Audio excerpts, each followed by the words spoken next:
Better thinking, faster decisions, bigger ROI. This is the Finding 12 Minutes podcast. The idea is simple. If you can find 12 minutes of efficiency in your day, you will gain an hour every week, and that changes how we work. Each episode is focused on practical ways to use AI, technology, and smarter strategies to help you move faster, think clearer, and get more done with less effort. So let's find your 12 minutes.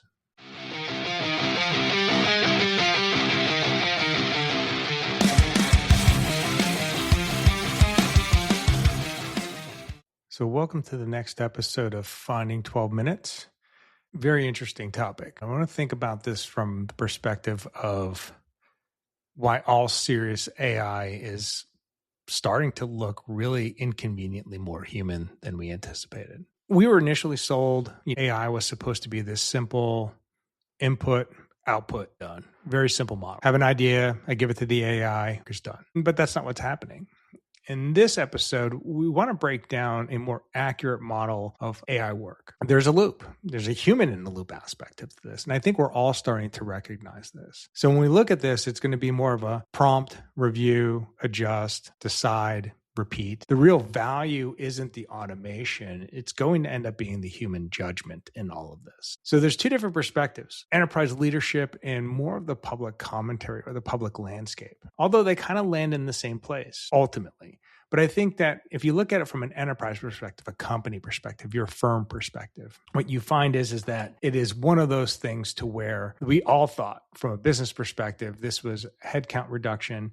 This was all about creating efficiencies and automation through this whole process. From a public commentary perspective, or from a public's perspective, we all thought we were going to lose our jobs.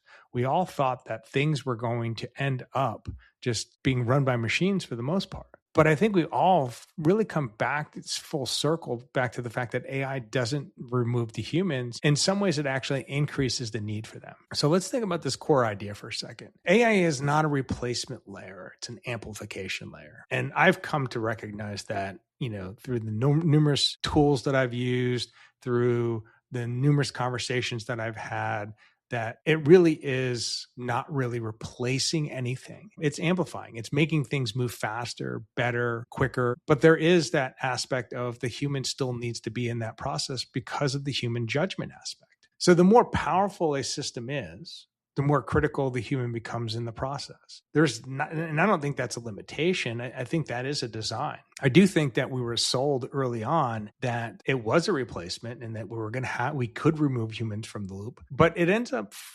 ultimately really figuring out a way that humans have to be in a loop. So we create it, we verify, we put judgment against it. We're able to do things from a decision-making standpoint that the AI can't do.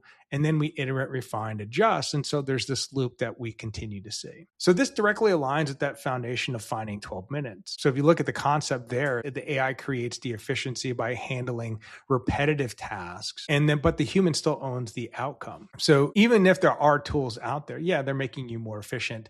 They are helping you do things better, faster, but the human aspect of it doesn't really change. So if we think about this, what's the myth of automation, right? So the original promise was end-to-end automation. Remove the human from the loop. One person can run a whole department. One person can roll a whole company. One person can do all of these things completely automated. The reality is that what we found with AI, at least through the most recent iterations of these things, is that it's really an iterative collaboration. So look at the whole concept of vibe coding. We have all these programmers are going to be eliminated, and you have all this vibe coding.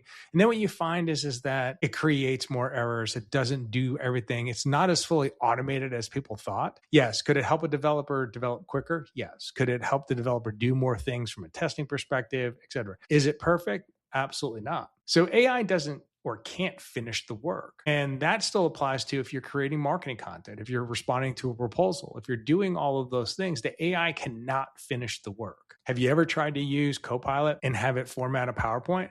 Yes, it can create a PowerPoint, but it lacks the polish. It's very rudimentary at best. Even some of the best design tools, they do a decent job with some things, but ultimately at the end of the day, the human has to finish the work.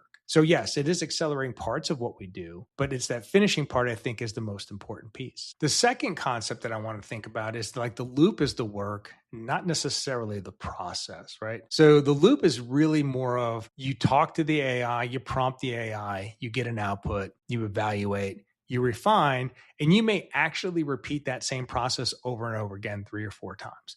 And I think what you found is marketers found that early on to where they would prompt it, it would write something, you would get the output, then it would be, we'd read it and it wasn't exactly what we thought we want. And then we'd have to go back and iterate and refine. And we would do that 3 or 4 or 5, 6 multiple times until we got what we wanted. So that is the same, I think, principle or loop that we would anticipate going forward with all of this. So switching models, validating answers, applying context, what we found is that we're not just using one tool. So if I look at my own workflow, I will use Perplexity for research and validation. I will use ChatGPT for creation, ideation. I'll use a different tool for graphics and creative.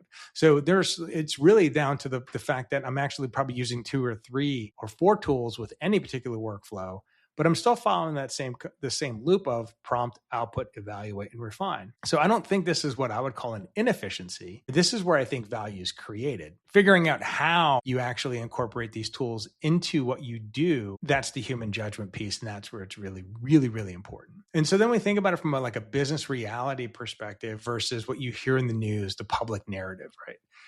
From a business perspective, AI was all about augmentation and not necessarily autonomy. I don't think that was true when it first came out. I think that there was all about autonomy and augmentation. So I think it was kind of reversed. But what I think you're seeing now is that businesses are realizing that it's an augmentation of human capability and not a replacement of human capability. Although we were told early on it was actually opposite of that. From a public perspective, it's interesting. Depending on the person, it comes back as AI tools are magical or AI tools are a threat. So depending on who you're talking to and what you're doing, you may find that what this does is amazing. And then you may also think that this is a threat to what you do. I do find that people that are on the more creative side, whether that's graphic designers, whether that's architects, whether that's people that are kind of in the design and actually went to school for design or creativity, tend to be more threatened. Where marketers that are being tasked with more and more things to do and trying to be more reactive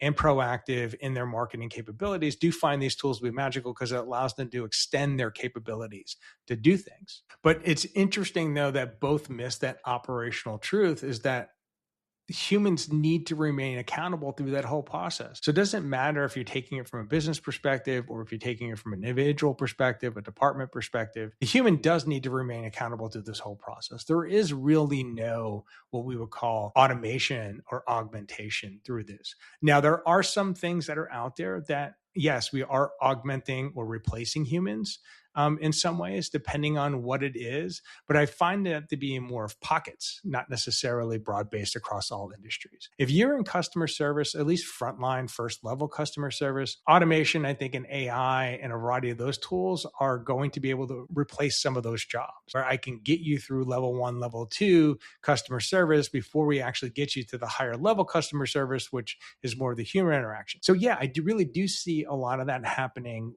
in certain aspects of businesses. I don't see it in all aspects of businesses, though. So you kind of bring that back to like that human in the loop, right? I think that's more of, we have to think of that as the system. So the human in the loop is the system. It's not necessarily a workaround. It's not a temporary phase. It is basically what I would call the architect of serious AI use. So when you think about, or at least how I think about AI and AI work is that yes, an AI tool helps me in various aspects of any one of my processes, but it's just a tool, just like Microsoft Word is a tool, just like social media posting applications are a tool, just like the tool that I'm using to record this podcast on. They're just tools. The human aspect of that is the serious part of what we do. So that human in the loop part is really, really important to all of that kind of creation and more like value creation. Remember, AI doesn't have the ability to do judgment. AI doesn't have the ability to understand context or infer. You can give it information and you can give it things to kind of make it better, but ultimately the human is the one that's going to be able to provide that human-like judgment and not an AI tool. So when we think about this back down to a 12-minute connection, the goal, I think now, I don't think we believed it early on, but I think the goal now is that this was never about fully automation or using AI for fully automation. I think it is now really focused on targeted efficiency. We can't remove the human from the loop. You can't remove the friction that's around those folks, but that's how you find those 12 minutes. And that's how it scales. So we think about some practical takeaways as we wrap up this 12 minutes. Right. We need to stop chasing this concept of fully automated workflows. I just don't think we're there. I don't think we'll ever be there for the most part. I think most of us will have to have some kind of human in the loop. That also allows us to have trust and also verify the outputs. The design, when we think about processes, we need to assume human checkpoints. So when you're designing your process or reevaluating your processes or doing anything with the processes where you're incorporating artificial intelligence, human as a checkpoint is probably a good part of that process.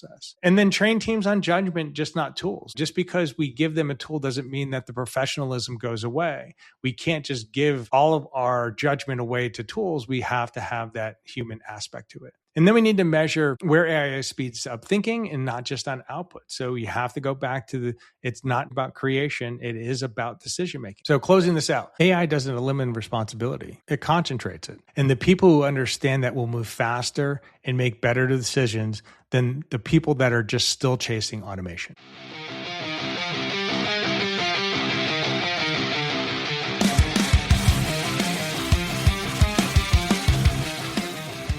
And that's your 12 minutes. If you found value in this, share it with someone who needs to work smarter, not harder. And remember, small efficiencies compound. Find 12 minutes a day and the results take care of themselves. I'll see you in the next episode.